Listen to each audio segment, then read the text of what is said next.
नमस्कार. लाडकी बहीण योजना, मुख्यमंत्री कोण? लाडकीची प्रतीक्षा शिगेला.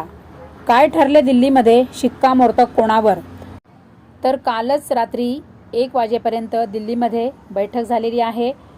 भारताचे गृहमंत्री श्री अमित शहाजी आणि BJPचे अध्यक्ष श्री JP नड्डाजी आणि पंतप्रधान श्री मोदीजी यांच्या समवेत आपले देवेंद्रजी फडणवीस आणि एकनाथरावजी शिंदे आणि अजितदादा पवार यांची बैठक झालेली आहे. तर सर्वांना उत्साह आहे, सर्वांना प्रतीक्षा आहे की मुख्यमंत्री कोण होणार आणि लाडकी बहीण योजनेचे पुढे काय. तर लाडकी बहीण योजनेचा हप्ता डिसेंबरचा कधी येणार ही प्रतीक्षा लाडक्या बहिणी करत आहेत. तर बघा, मुख्यमंत्री कोण होणार यावर तर शिक्कामोर्तब झालेलंच आहे की प्रसार माध्यमाद्वारे असे कळते आहे की देवेंद्रजी फडणवीस मुख्यमंत्री होणार आहेत आणि लाडकी बहीण योजना ही तर पुढे सुरूच राहणार आहे. तर तुम्हाला हप्ता सुद्धा